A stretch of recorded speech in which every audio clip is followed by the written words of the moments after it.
pasensya na kayo. Ngayon lang ako nakasingit mag-film, kaya thank you, Papa. Thank you, Papa! Sobrang busy. My life is crazy. At tapos meron yung baby. Ang hirap talaga, pero I'm coping, kaya to. Okay, so let's start with ano nga ba tong video na ito? Yeah, November favorites. This November, actually marami akong dapat i-share sa inyo, pero hinati ko na lang siya, re-reserve ko na lang for December yung iba kasi baka humaba tong video na to. Alright, so let's start with my hair. If you have noticed, recently, I was invited to Cedar Salon. Kaya thank you, Cedar Salon. Itong hair ko, this is what they call the balayage. Actually, mahirap siyang i-explain kasi di ba usually highlights dito sa ibabaw. Pero ang ginawa dito sa hair ko, highlights niya nasa ilalim. So parang hindi mo alam kung saan nanggagaling yung highlights, pero meron, nasa dulo. Ito yung sa history ko ng pagkukulay ng buhok. Ito yung the best, nagustuhan ko, parang alam niyo yung achieve talaga yung dream hair na gusto ko. So, thank you, Jake of Cedar Salon. Kaya kung interested kayong magpagawa ng hair sa kanya, na ganito, kung ganito rin yung gusto nyo, pupunta na kayo sa Cedar Salon. Ilalagay ko yung address nila, and I believe they have 20% off sa Milbon treatment nila. Nagpaganon din ako, if you are lagi kayong nagpapakulay, nagpa-plancha, or laging may heat sa buhok, very important magpa-treatment. Kasi alam nyo, ang laking difference talaga after kong magpa-treatment. Hindi ako nagti-treatment talaga. Madalang talaga. Siguro, in 2 years, isang beses, ganyan. Nung na-try ko yung Milbon treatment nila, I think it's called linkage something. Kalimutan ko na. Anyway, details sa description box. It uses natural plant extracts and super bango niya. Umabot siya ng 1 linggo sa hair ko na ang bango-bango. Napansin ko talaga yung difference kapag ka nag-treatment. Isipin nyo, kakakulay ko lang, tapos nagpakulay ako ng hair ulit.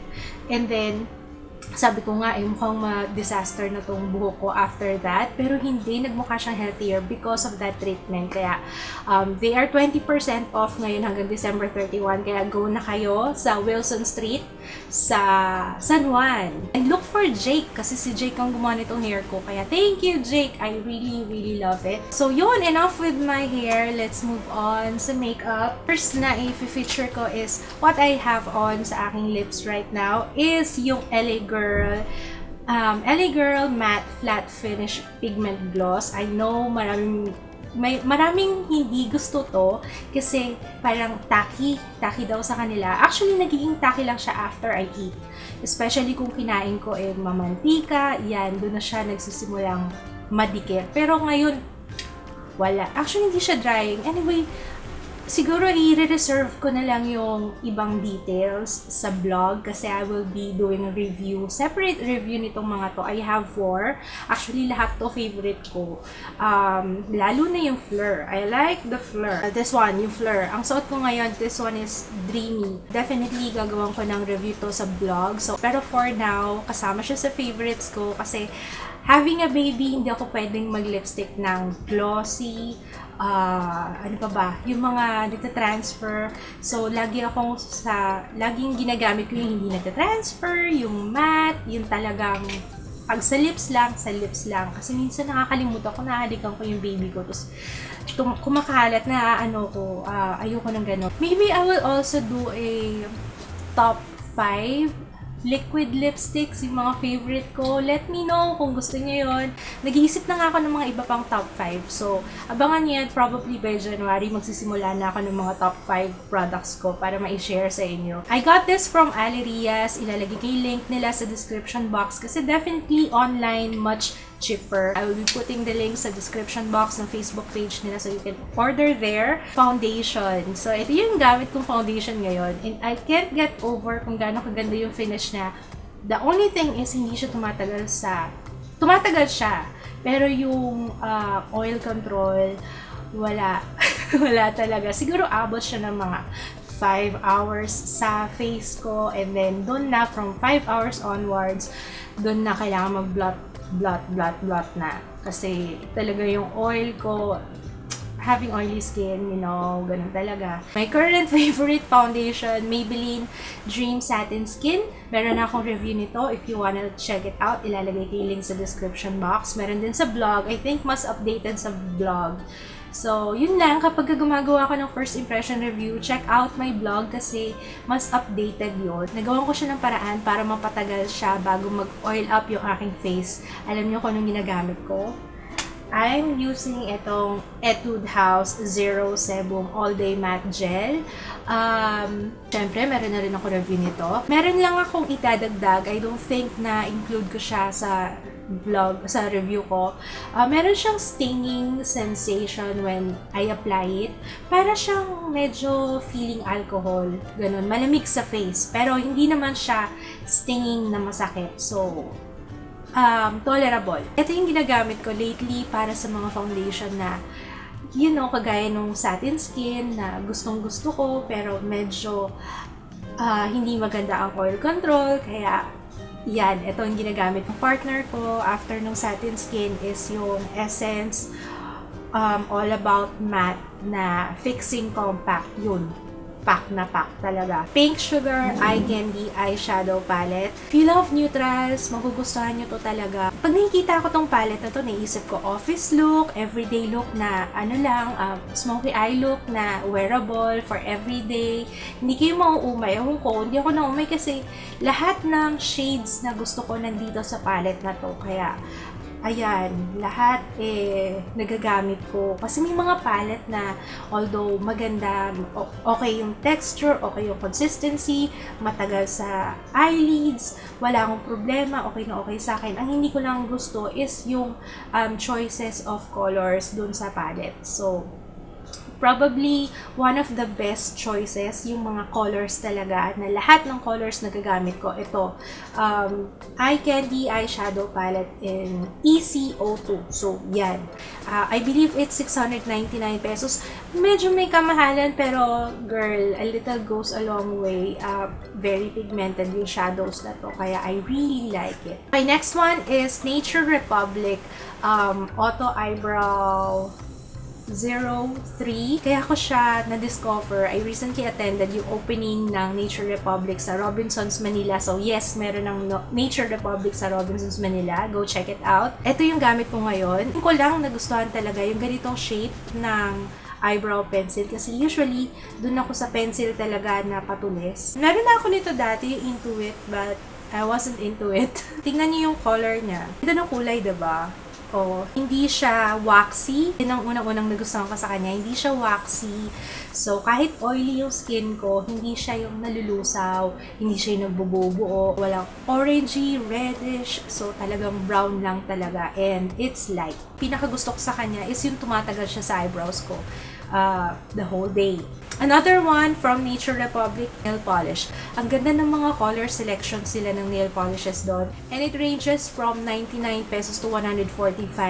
Yung mga nail polishes na kinuha ko recently, 18, 19, and 30. So, yung 19, maraming nagtanong nito nung ginamit ko siya sa vlog. At saka nung nagpa-manicure, pedicure ako sa salon, yung mga katabi ko, kasabayan ko nagpa-manicure, pedicure, hinahanap nila ganitong kulay. Hindi nila alam na dala ko to. So, yun, 19 yung number na to.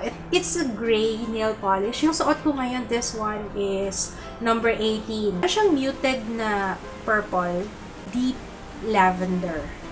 Yun. Ewan ko kung tama yung description ko ng kulay. Naman light na pastel na violet.